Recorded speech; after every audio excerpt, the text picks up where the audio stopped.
Welcome back to the Salesgravy podcast. It's Wisdom Wednesday where you drive the agenda because on this segment of the Salesgravy podcast, you bring your biggest sales challenges and Jeb Blount delivers his best answers. And those answers, they come straight from the trenches because Jeb's not just teaching sales, he's out there prospecting, closing, and leading sales teams every single day. Let's take that next caller. Hey, Jeb. It's Brian from Canada here. So, my team, we're in that enterprise market selling to large, complex sales FP 1000 organizations. Just today, my team got our price for Copilot. It's interesting to see the ROI and how companies are viewing that.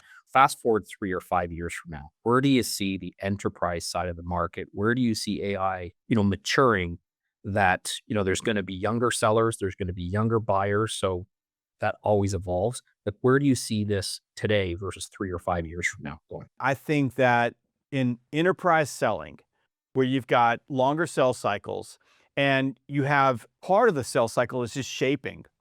What you're doing is you're building a relationship, you're educating, and you're leading up to and creating an opportunity to open up a buying window by anticipating what we call decisive points. But there's a decisive point where the stakeholder group makes a decision that they're going to solve the problem. You can have 18 months to 5 years. I mean, I've got a couple of clients in the enterprise space. It's a 10-year process sometimes to get to the doorstep of being able to put something into the pipeline. What you're going to see is that, in my opinion, that the human-to-human relationship in those type of sales is going to become really the critical skill set. It's going to be the one thing that's going to give you an advantage. Because in enterprise sales, more than anything else, the reason that they need your people there as experts is that they don't feel comfortable making the decision without you. I can go buy a toothbrush on Amazon. I don't need a salesperson to help me with that. But if I'm buying custom software development, I want to talk to somebody. I'm not going to do that off of pushing a button on a website. So your people are going to become guides. They're going to become consultants. But this isn't new. We've been talking about consultative selling since the 1980s. They're going to become experts that help your customers make better decisions. And that's going to happen through better communication. Where AI is going to help them is it's going to give them research. It's going to pull in disparate parts of information. It may, in some cases, be able to tell us there's a stakeholder over here that's doing these things, these behaviors, and those behaviors, based on all the other deals that we have done, tell us that you've got a high probability of winning if you do these 5 things. It could tell you that this stakeholder here is conducting particular behaviors, like there are patterns online that tell you that they're going to be a naysayer and they're going to have an undue influence on the stakeholder group. If you don't neutralize this person, your win probability just dipped. I think that AI is going to be incredibly helpful in helping us as we engage in these accounts and these deals to have information that allows us to be that guide. What I would tell you, and this is such an antithesis of what everybody says in the marketplace, I think for salespeople, AI may even flip the script on information. What we've been saying for the last 20 years now is that buyers have changed because they have all this information and they have this information at their fingertips, so they don't really need salespeople. They'll call you when they need you. And I think what's going to flip is that AI is going to get salespeople such an advantage when it comes to information and putting those things together that we're going to be walking into enterprise accounts essentially as like true consultants saying, we've got information that you don't have about how we can create ROI for you, and it's going to help us build these unassailable business cases. I believe that. Here's the caveat. The caveat is that lazy salespeople will not be able to operate in that environment. And salespeople with a low IQ will not be able to operate in that environment. You are going to have to be super smart and super capable in the enterprise space to be able to use everything that we're going to bring to you from a technology standpoint and plug it into your human advantage to really become a value add to your customer and a partner with your customer in the true sense of being a partner. Yeah, no, absolutely. I mean, just this morning to share with the group, Canada was a little bit more conservative than the US coming out of COVID, and we still have a general issue with not enough in-person activity. We're a national sales force, we're the likes of a Comcast, AT&T, Verizon type company here in Canada, and we've gotten used to using Teams as a primary method. And while Teams can be very effective, the boat needs to balance way more back into in person. And as a result, we've picked up some bad habits around not doing enough pre-call planning, bad habits about, to your point around just like research and how you create value is different, right? And what are we seeing in the economy with the macro environmental issues going out? We're seeing, workforce reduction announcements like every day in the Wall Street Journal or, wherever out there. And so, the whole theme of doing more with less, it impacts our customers, not just us as an employer. And so thinking differently on how you create value is something that we're working throughout all of our channels, because we have some channels that operate and buy very differently in verticals and such like that. One, as a lifelong seller and sales leader, to go, what adjustments do we need to make as leaders? What adjustments do we need to make on how our customers want to buy? And how do we get that one up position going forward, right? There was an article in the Wall Street Journal this morning about how the virtual environments are killing the vibes. Not that virtual's bad or being in person is good. It's just saying that if you're too far on one side of that, it kills the vibe and the culture for even companies. So I agree with you. I've spent 48 nights in a hotel room so far this year, and I'm out on the street with companies like yours. And you know what the message is? Get in front of your customers. What executives are asking me to do is come in and deliver this message loud and clear. The human advantage is face to face.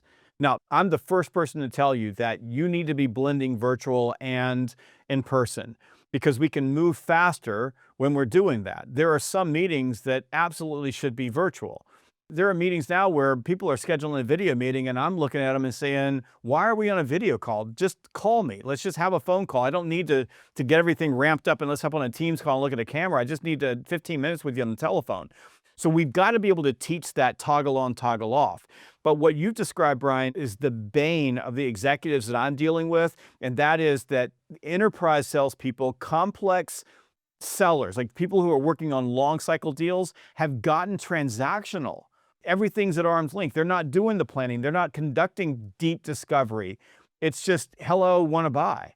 That's what's bothering people. I'm not sure if my peers, I know on the mastermind group here, I know we're all from different verticals and segments and such, but I would say that this most of our customers have a bit of a return to office, but it tends to be 2 to 3 days a week. And those days that they're in the office, their days are jammed. And so getting on their calendars has been difficult for my team in some cases. And actually, I'm pretty proud of my group. I think we're leading the country back in terms of in-person interaction, have been for a long, long time. But you have to get creative. It forces you to find out where they live. It's not going back to pre-COVID. You need to make some adjustments, and it's forcing some innovation around how we get back in front of clients, right? It is. And it's also this, real quickly on this, because I think this is important, because this is what the salespeople say to me. The people don't work in the office. They don't want to meet with me. And I'm like, I'm not having any problem getting meetings, because here's how I ask for meetings. I say, Brian, I'm coming to Toronto.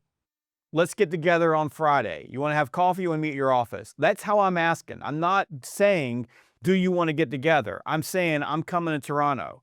I closed a huge deal earlier this year. I said, I'm coming to New York. Get your executives in the room.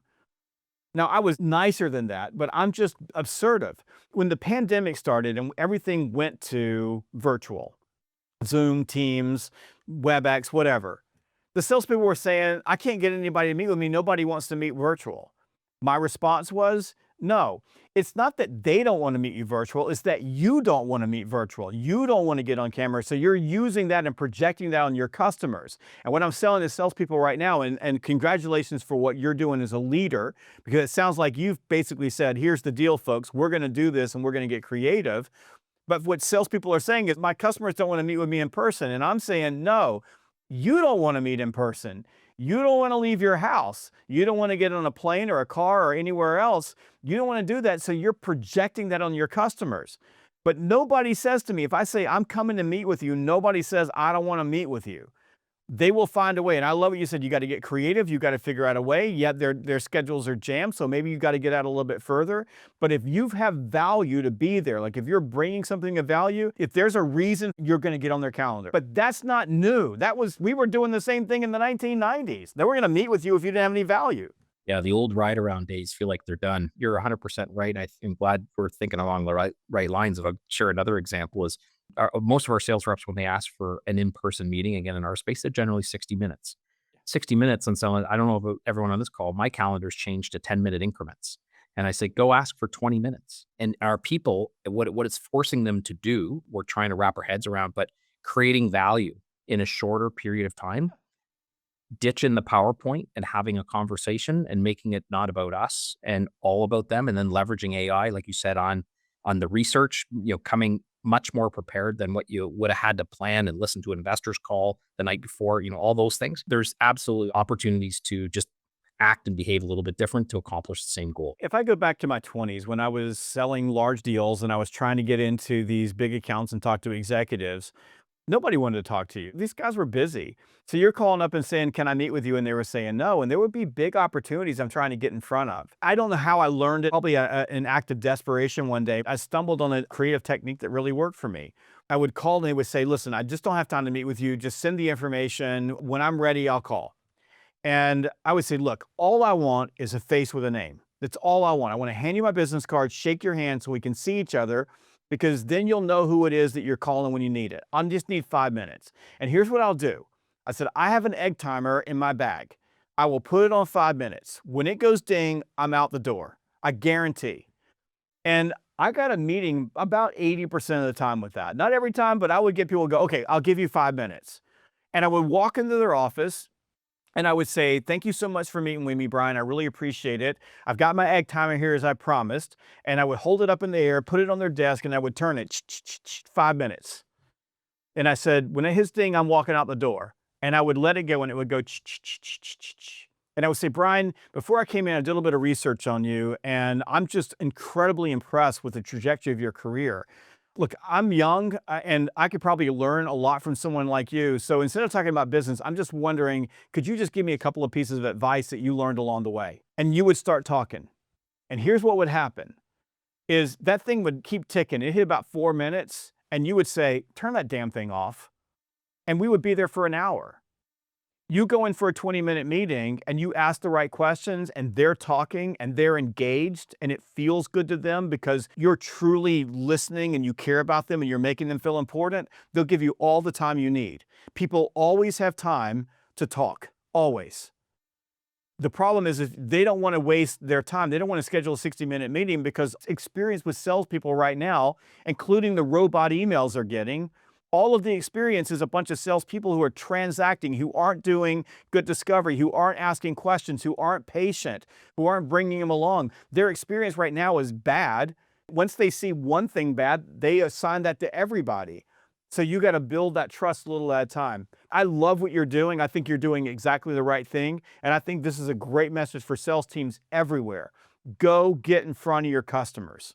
Find a way. Even inside sales teams, if you got to take people out, go see people, go shake a hand. It's powerful and people dig it. If you've got a question for the show and you want to be on the Sales Gravy podcast, go to salesgravy.com/ask. That's salesgravy.com/ask. And remember, when you're tired and out of energy and ready to go home, always push through and make one more call. I'm Jeb Blount Jr., and we'll catch you next time on the Sales Gravy podcast.